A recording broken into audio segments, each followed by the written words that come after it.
오늘 본문 말씀을 보면요, 아주 영화로 한번 만들어 보면 스릴감이 넘치는, 긴장감이 넘치는 그런 아슬아슬한 장면들의 연속이었을 것 같다는 생각을 하게 됩니다. 사도 바울에게 끊임없는 환난이 있는 것이죠. 한쪽에서는 사도 바울을 잡아 죽이려고 하는 그런 저주의 세력이 있었어요. 또 반대쪽에서는 그보다 더 엄청난 하나님의 도움의 손길이 있는 것을 볼 수 있습니다. 그래서 오늘 본문 내용은 내용은 길지만요, 사실 간단합니다. 세상의 공격이 어마어마하게 보일지라도 하나님께서 지켜주시고 하나님께서 승리하게 하신다는 겁니다. 그러니까 너희들은 염려하지 말고 두려워하지 말고 끝까지 그 믿음의 길을, 사명의 길을 걸어가라는 것이죠. 먼저 우리를 공격하는 마귀의 공격을 보면요, 그 특징을 두 가지로 살펴볼 수가 있어요. 첫째는 오늘 본문 말씀 보면 참 집요하다 이런 생각을 하게 됩니다. 또 한 가지는요, 참 간교하다 이런 생각을 하게 돼요.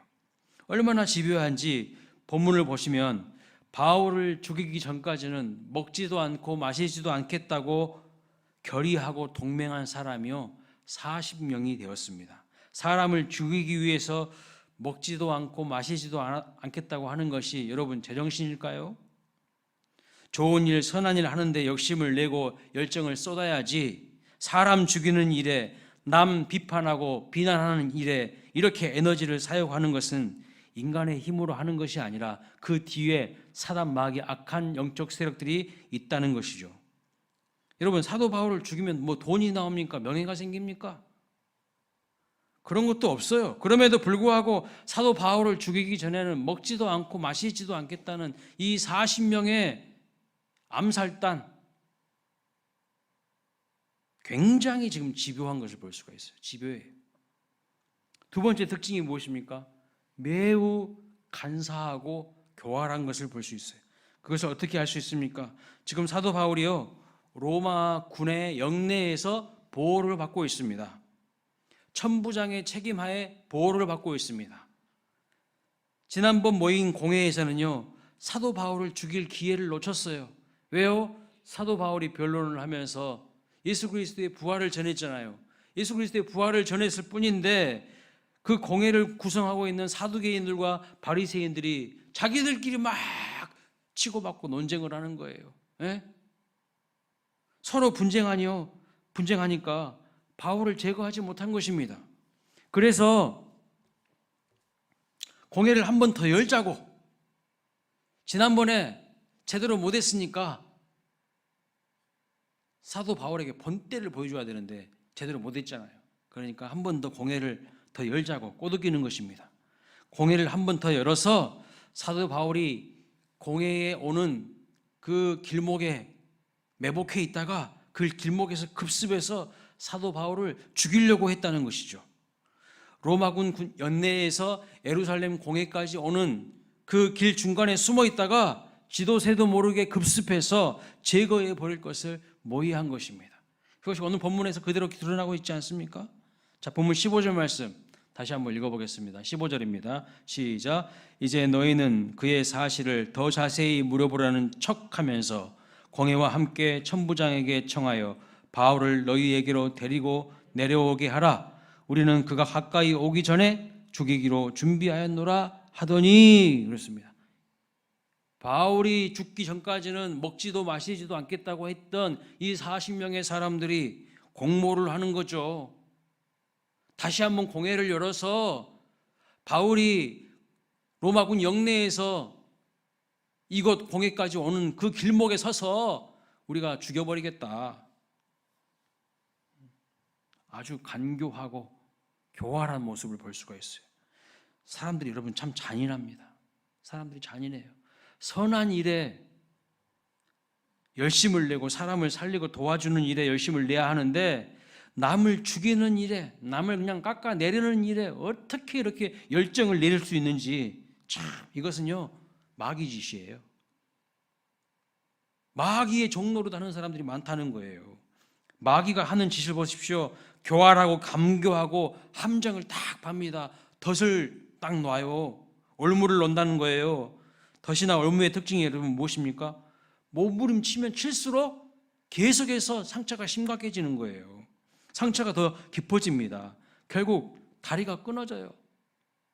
덫은요, 가만히 있으면 그 상태에 머물러 있는데 몸부림치면 더 치명적으로 그 부분이 심각하게 되는 것을 볼 수가 있어요.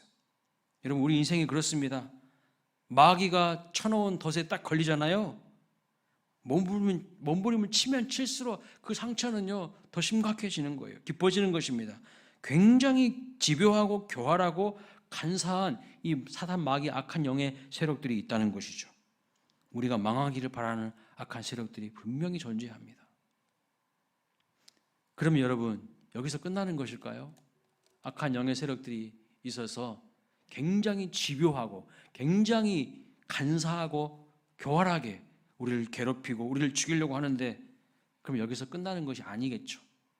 여기서 끝나면 안 되는 거죠. 성경이 무엇이라고 말씀합니까? 비록 악한 세력들이 우리를 무너지게 하고 힘들게 한다 할지라도 하나님의 도우심의 손길은 더 크다는 거예요. 이게 오늘 말씀에서 말하는 핵심입니다. 자, 그러면 하나님은 이러한 악한 영의 세력들로부터, 악한 세력들로부터 어떻게 하나님의 사람을, 사도 바울을 도와주실까요? 어떻게 도와주십니까? 첫째는요, 말씀을 주셔서 도와주십니다. 실패하는 인생들, 주저앉아 버리는 인생들의 공통된 특징이 무엇이냐면 그들 마음속에 하나님의 말씀이 없어요. 다시요, 실패하는 인생들, 주저앉아 버리는 인생들의 공통된 특징은 뭐냐면 그들 마음속에 하나님의 말씀이 없어요. 붙들 하나님의 말씀이 없는 사람들 다 쉽게 넘어져 버리고요, 방황하는 인생이 되는 거예요. 자기 고집과 자기 생각들만 꽉 차 있어요. 바울이 공회에서 변론한 후에 사두개인들과 바리새인들이 그 분쟁을 피해서 로마군 영내에서 이제 밤을 보낼 때에 하나님께서 어떻게 하십니까? 11절 말씀, 23장 11절 말씀 보면 이렇게 말합니다. 그날 밤 주께서 바울 곁에 서서 이르되 담대하라, 내가 예루살렘에서 나의 일을 증언한 것 같이 로마에서도 증언하여야 하리라 하시니라. 그 고독한 밤에, 그 외로운 밤에 하나님께서 사도 바울에게 찾아가셔서 말씀을 전하시는 것을, 말씀하시는 것을 볼 수 있어요.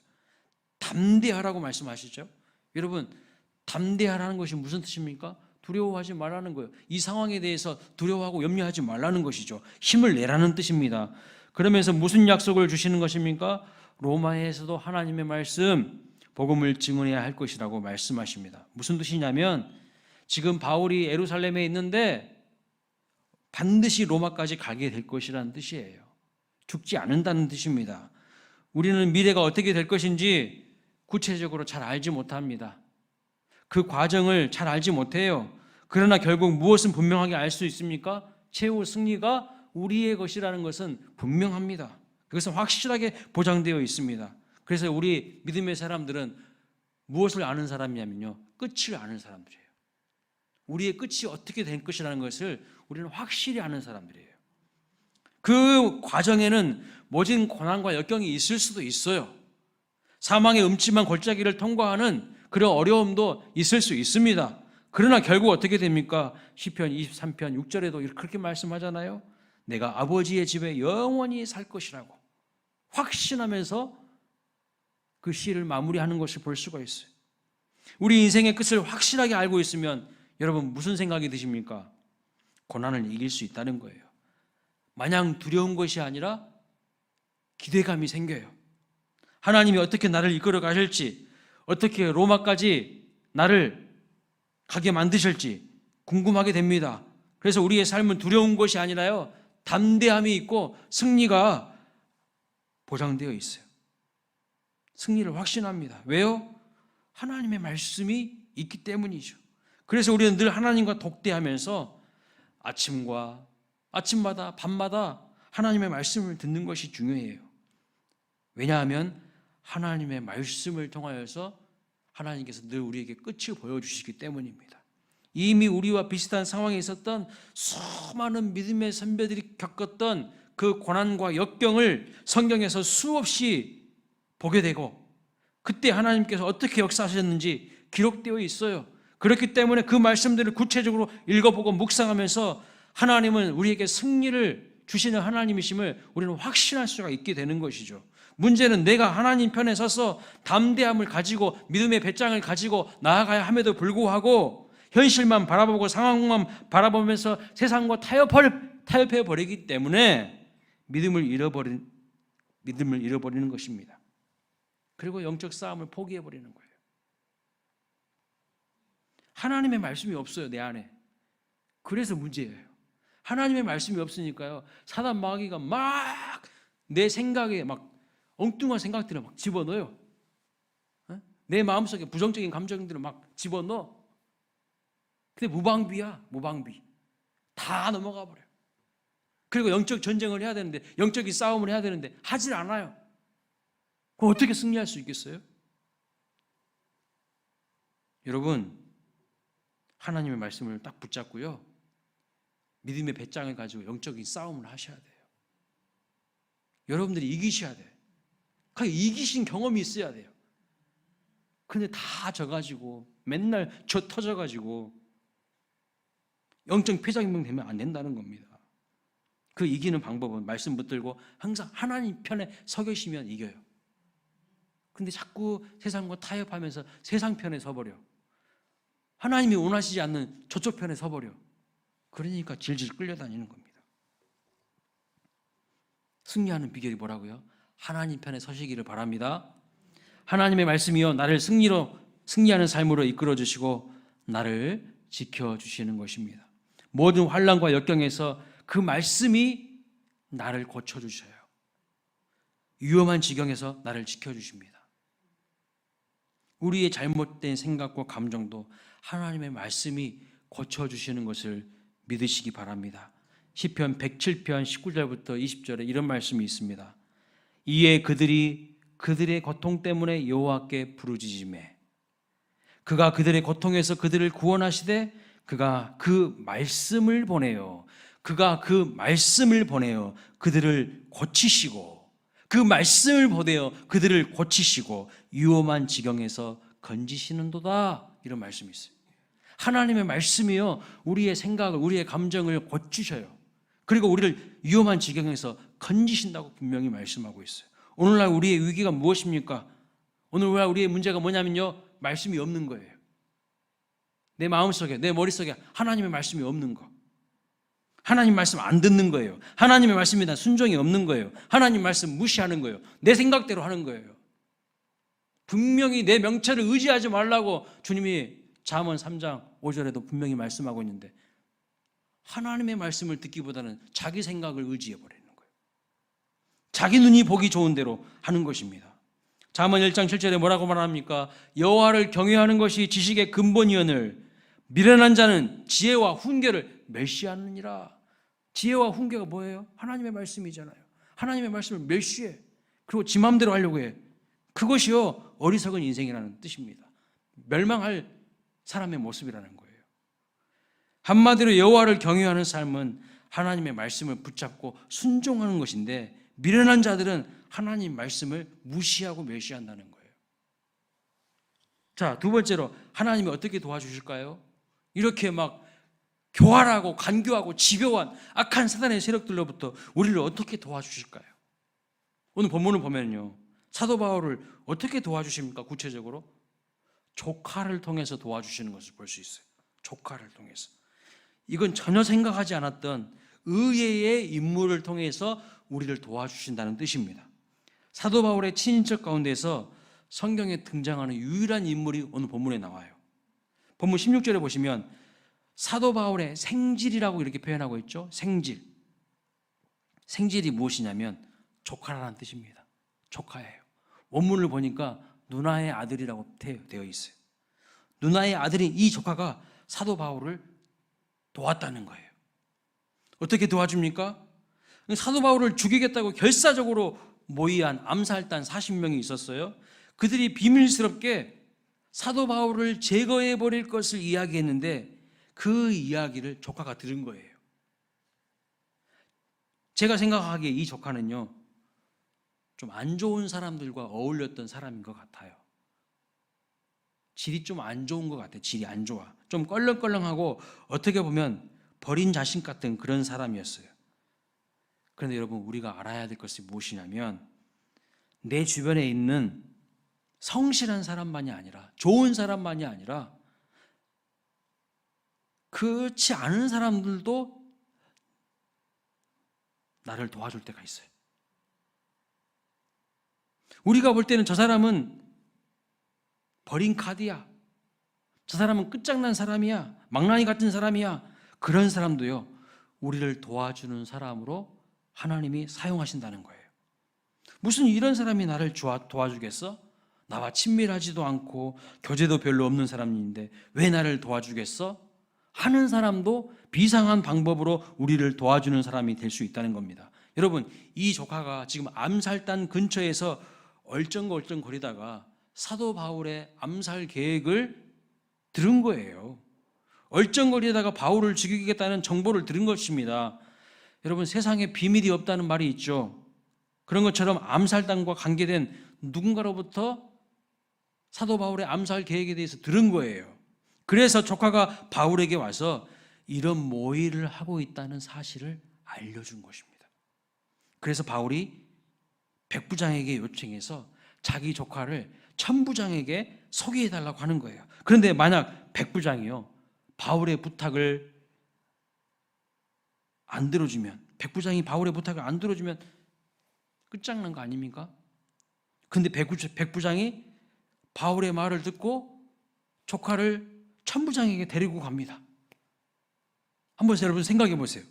조카가 사도 바울에게 악한 모의를 듣고 온 것도 기적인데, 백부장이 바울의 말을 듣고 천부장이 조카를 데리고 간 것도 기적이에요. 이렇게 하나님께서요, 섭리해 가신다는 거예요. 생각지도 않은 사람들을 통하여서 하나님이 일하신다는 거예요. 조카의 도움이 있었고 생각지도 않았던 백부장의 허락이 있었고, 그래서 백부장을 통하여서 천부장에게까지 연결되게 하시는 것을 볼 수 있습니다. 이렇게 선한 일을 위해서 하나님은요, 사람들을 계속해서 연결시키시는 것을 볼 수가 있어요. 여러분, 마태복음 8장에 보면 중풍병 걸린 하인이 나옵니다. 그 자기 하인을 위해서 예수님께 나와서 도움을 요청한 사람이 누구입니까? 백부장이었죠. 중풍병 걸린 사람의 신분이 종이에요. 노예입니다. 당시에 이 노예는요, 사람이 아니에요. 그냥 개나 돼지 취급받았던 비인격적인 존재입니다. 그런데 자기 주인인 백부장이 자기를 버리지 않고, 그러니까 중풍병 걸렸잖아요. 중풍병은 지금도 심각한 질병인데 그 당시에 중풍병은요, 손도 못 써.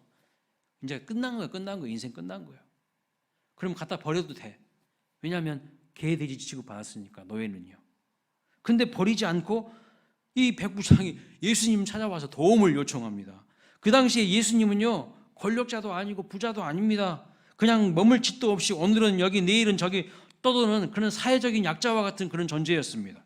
그런데 그 예수님에 대한 믿음이 있어서 백부장이 다른 사람도 아닌 짐승 취급 받았던 자기 노예를 위해서 예수님께 도움을 요청하는 것을 볼 수 있어요.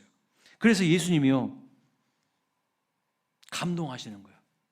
이 사람 참 독특하고 대단한 사람일세.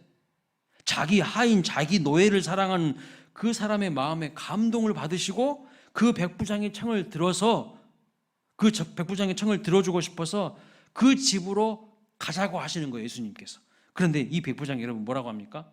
자기 집에 오실 필요 없다고 합니다. 자기도 자기 밑에 군사 100명이 있다는 거예요. 그래서 나도 말 한마디만 하면 내 밑에 군사들이 일사천리로 움직이는데, 예수님은 만왕의 왕이시지 않습니까? 하나님의 아들이시지 않습니까? 온 우주의 주인이시지 않습니까? 주님이 말씀만 하시면 모든 것은 그대로 될 줄로 믿습니다. 이렇게 하면서 집으로 올 필요 없다는 거예요. 말씀만 하시라는 거예요.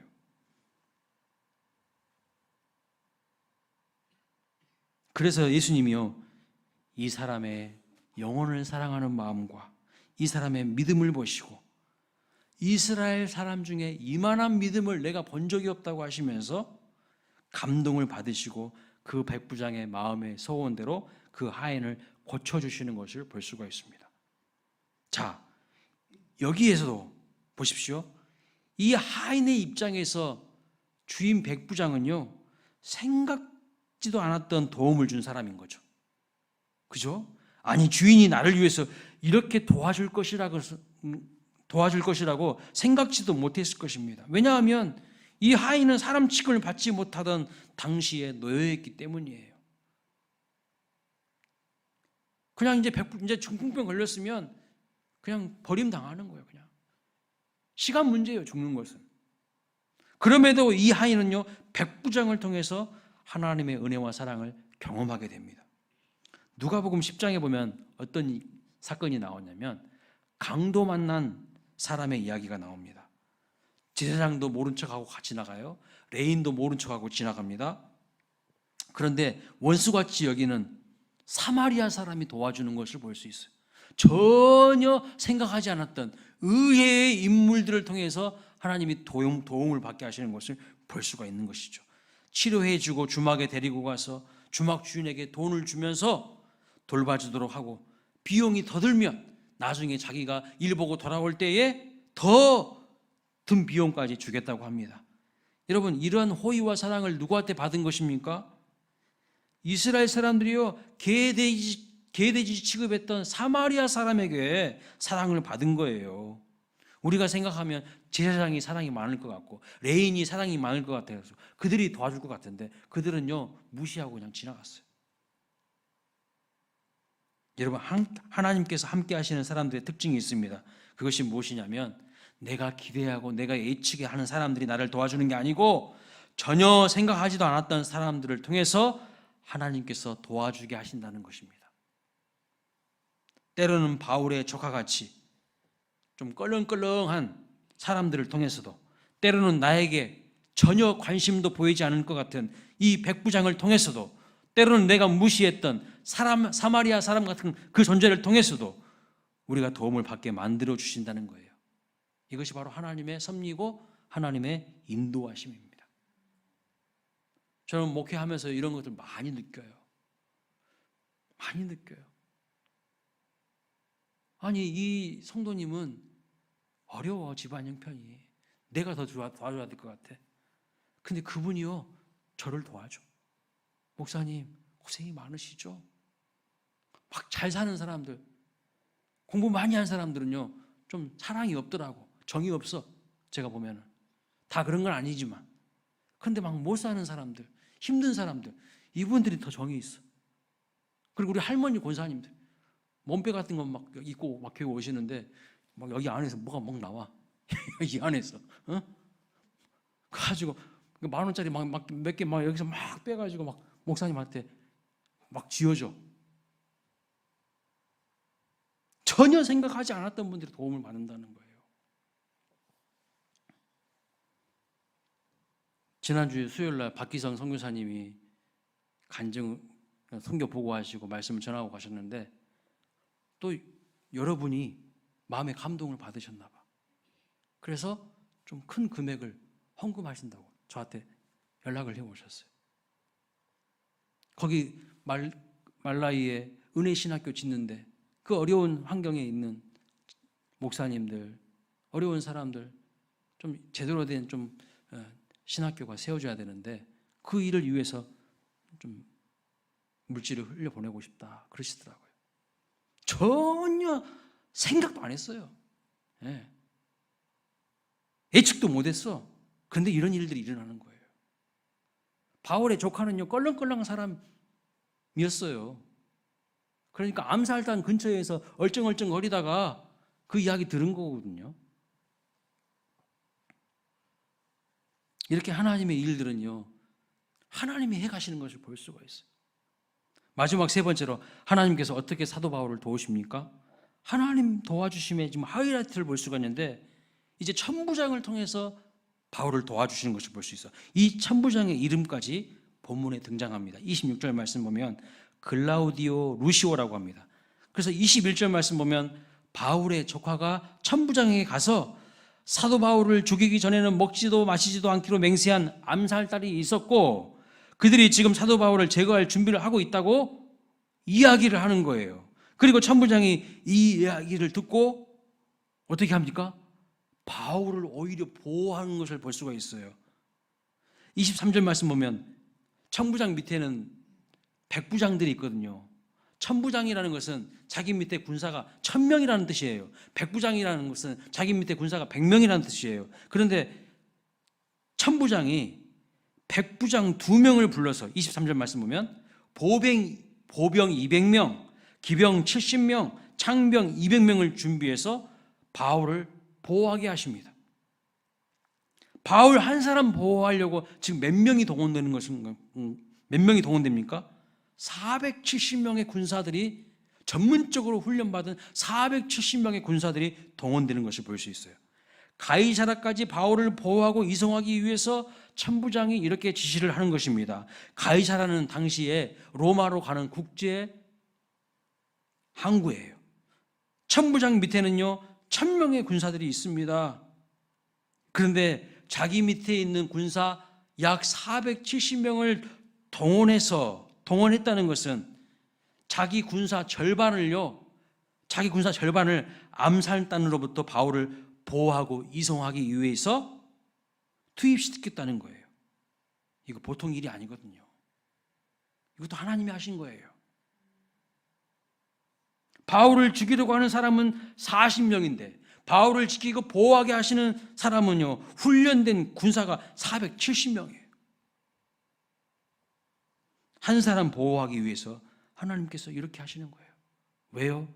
그가 로마까지 가서 뭘 전해야 되기 때문에 주 예수 그리스도의 복음을 전해야 되기 때문에 하나님 하시는 일들을 드러내야 되기 때문입니다.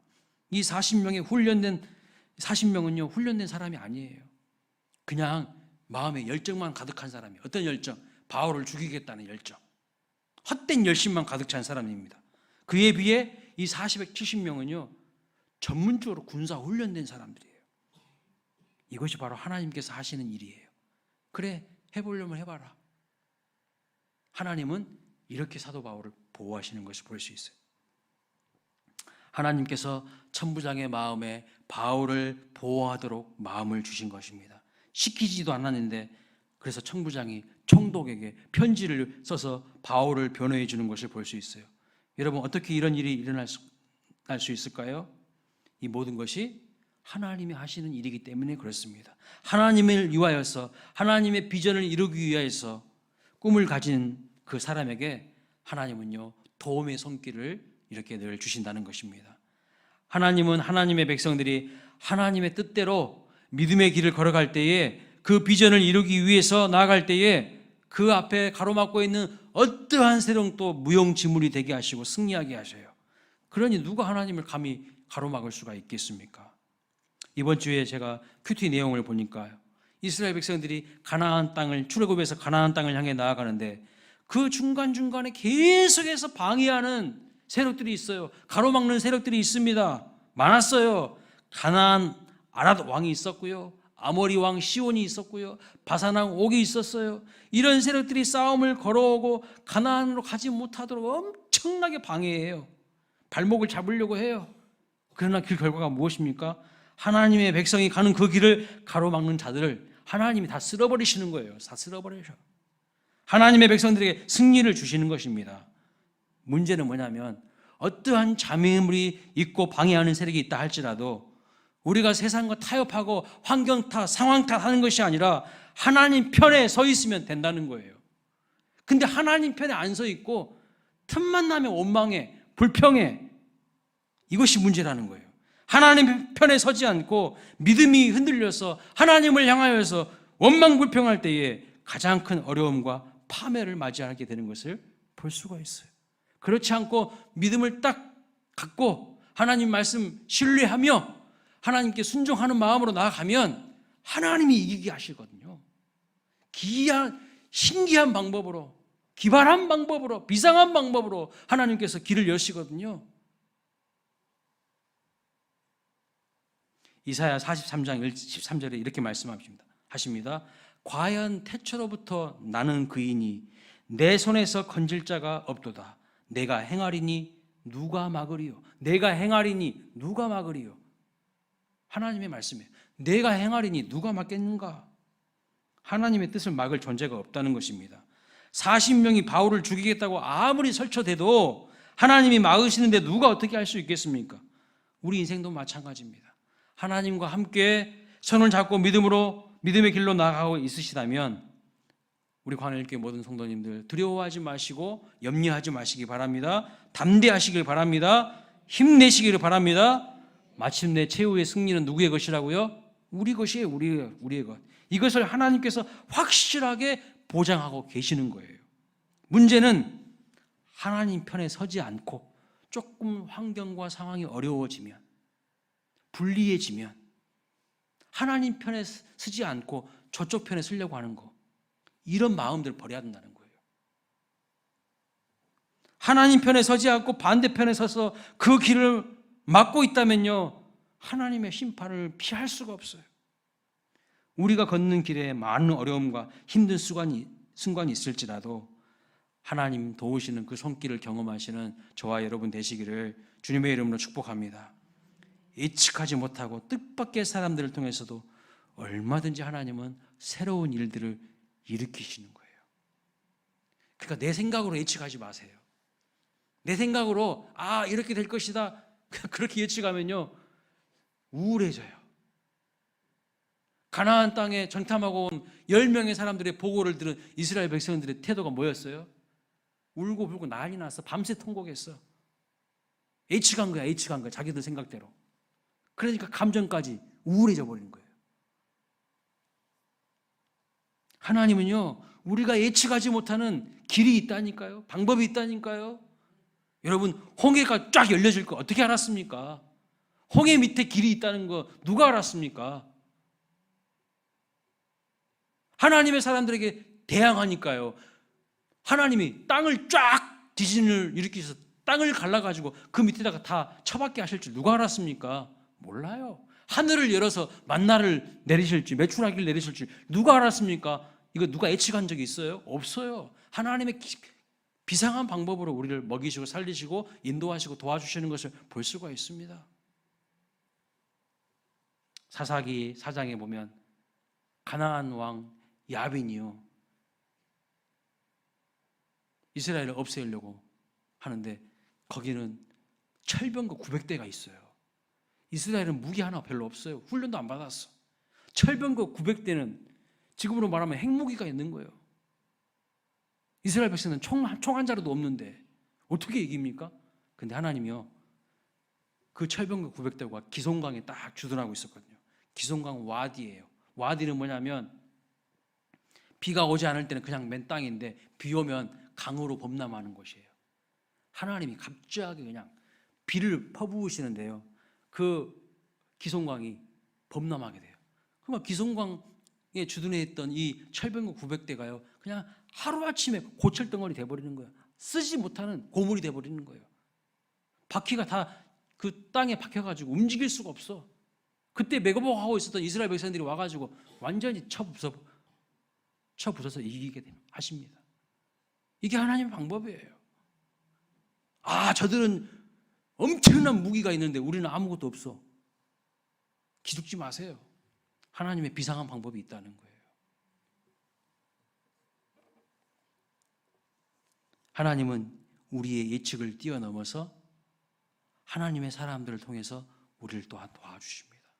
그러니 암살단 40명 그까지 끝. 하나님은 470명을 통해서 사도 바울을 에워싸고 보호하시는 것을 볼 수 있어요. 왜요? 사도 바울에게는 꿈이 있고 비전이 있고 사명이 있기 때문이에요. 문제는 내가 꿈이 있는가?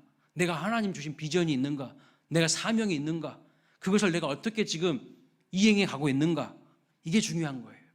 아무런 꿈도 없고 비전도 없고 이런 사람들은 어떻게 되겠습니까? 힘들어지고 어려워지면요 맨날 상황 탓하고 환경 탓하고 그리고 하나님 편에 서는 게 아니라 저쪽 편 가서 하나님이 사람들 반대하고 있어요.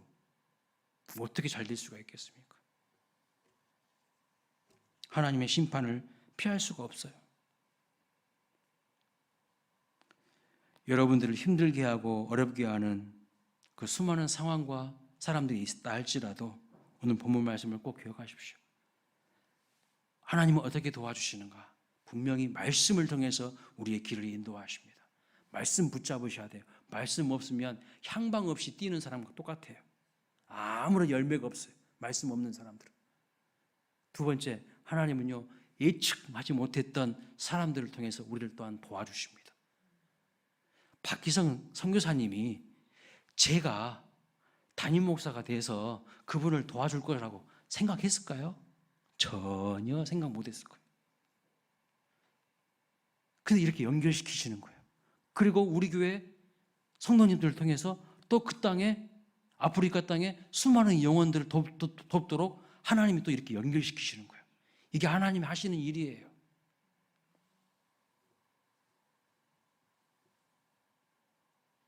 그리고 천부장과 같은 실력이 있고 천부장과 같은 힘이 있는 사람들을 통해서 또 하나님께서 그의 마음을 열어가지고 그를 도와주시는 것을 볼 수 있어요. 470명의 훈련된 군사들을 통해서 안전하게 그를 로마까지 이송하도록 하는 것을 볼 수가 있다는 것이죠. 이게 바로 우리 하나님이 하시는 일입니다. 말씀을 통해서 하나님이 어떻게 일하시는가를 주목해 보십시오. 하나님이 어떠신 분이신가를 주목하시길 바랍니다. 그러면 여러분, 우리 마음속에 뭐가 생기죠? 예, 소망이 생겨요. 희망이 생겨요. 아, 하나님이 하시는구나. 하나님이 하시는구나. 이것을 느끼게 됩니다. 어떠한 장애물이 있고 방해 세력이 있다 할지라도 기죽지 마십시오. 담대하십시오. 믿음의 배짱을 가지고 나아가십시오. 하나님이 여러분에게 승리를 맛보게 하실 줄로 믿습니다.